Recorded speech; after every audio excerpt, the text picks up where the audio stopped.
నమస్కారం NS news కి స్వాగతం. నా పేరు ఉషా. ముందుగా ముఖ్యాంశాలు. కుంటాల గ్రామంలో శాంతినికేతన్ విద్యా నిలయంలో రైతు దినోత్సవాన్ని ఘనంగా నిర్వహించుకున్నారు.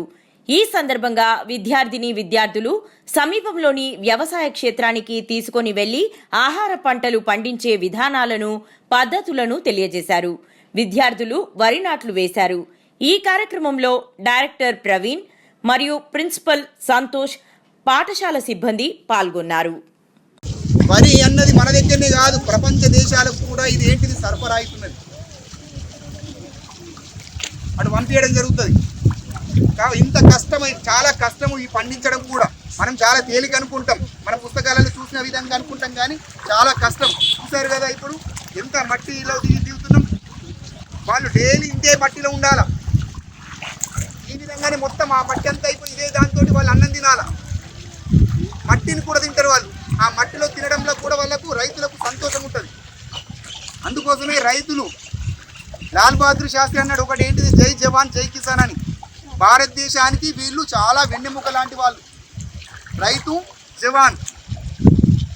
భారతదేశంలో ఉన్నటువంటి ప్రజలందరికీ కూడా రైతు అన్నం పెడితే మన దేశానికి విద్రోహుల నుంచి కాపాడడానికి అక్కడ సైనికుడు సేవ చేస్తున్నాడు అని చెప్పేసి లాల్ బహదూర్ శాస్త్రి అన్నాడు. ఈరోజు మనము మన శాంతినికేతన్ విద్యానిలయం తరపున రైతులందరినీ కూడా మనం గౌరవించుకోవాల్సినటువంటి అవసరం ఉన్నది. రైతులు చేసేటువంటి పనిని కూడా మనం గౌరవించాల్సినటువంటి అవసరం ఉన్నది. రైతులు లేకపోతే ఈ ప్రపంచం లేదు, ఈ మనిషి లేడు. కనబడుతుందా? రైతు అన్నవాడు చాలా గొప్పవాడు. ఆ రైతును మనం ఎప్పుడు కూడా గౌరవించాలా, ఎప్పుడు కూడా ఆరాధించాలా, పూజించాలా. రైతులు వస్తే చులకన చూపుతోటి అసలే చూడదు. ఓకేనా? మీ ఇంట్లో కానీ మీ షాపులకు కానీ ఎక్కడన్నా రైతులు వస్తే యు రెస్పెక్ట్ అవర్ ఫార్మర్. ఓకేనా?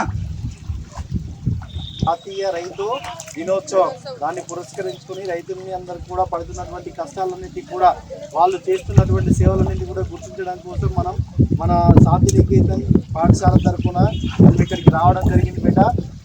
అవునా, ప్రతిరోజు నిస్వార్థంగా పనిచేస్తూ మన దేశానికి సరిపడా, యావత్ ప్రపంచానికి సరిపడా ఆహార పదార్థాలు పండిస్తున్నటువంటి వ్యక్తి కేవలము రైతు మాత్రమే. ప్రతి ఒక్కరు కూడా ప్రతి బిజినెస్లో స్వార్థపూరితమైనది, కానీ రైతు సేవలో, రైతు చేసేటువంటి పనిలో నిస్వార్థంగా పనిచేస్తూ దేశానికి వెన్నుముకలా నిలుస్తున్నాడు. మన భారతదేశానికి రైతే రాజు. కాబట్టి భారతదేశానికి వెన్నుముక లాంటి వాడు రైతు. కాబట్టి ఆ రైతు దినోత్సవాన్ని పురస్కరించుకొని మనం ఇక్కడికి రావడం జరిగింది. నేను ప్రతిరోజు మీకు పాఠశాలలో ఎత్తా ఉంటా లంచ్ టైంలో. అవునా?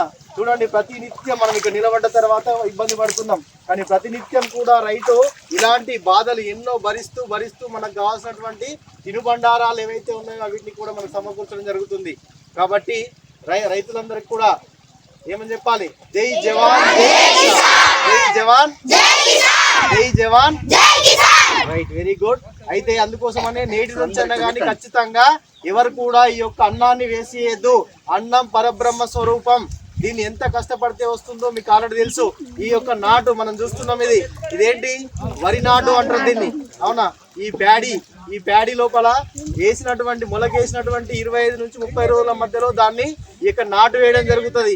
ఇక్కడ ఉన్నటువంటి దానిలో నాటు వేసిన తర్వాత దాదాపు 90 రోజుల తర్వాత మళ్ళీ దాని ప్రొడక్టింగ్ అనేది, దాని యొక్క ఉత్పత్తి అనేది స్టార్ట్ చేస్తుంది. గింజలు అనేవి వస్తాయి.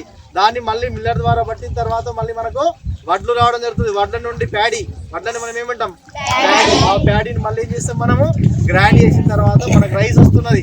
ఇంత కష్టపడితే వస్తున్నటువంటి ఈ యొక్క అన్నాన్ని మనం మధ్యాహ్నం పూట ఊరికేనే వాడేస్తున్నాం. అందుకే అన్నాన్ని మనం పరబ్రహ్మ స్వరూపం అంటాం బయట. కాబట్టి నేటి నుంచి ఖచ్చితంగా ఎవరు కూడా రైస్ అనేది వేస్ట్ చేయకుండా ప్రతిదీ కూడా, ఓకేనా, దైవంలా భావించాలి.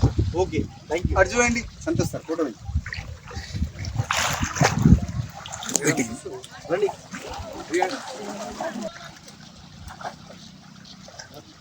నీళ్ళలో పెట్టిందంటారు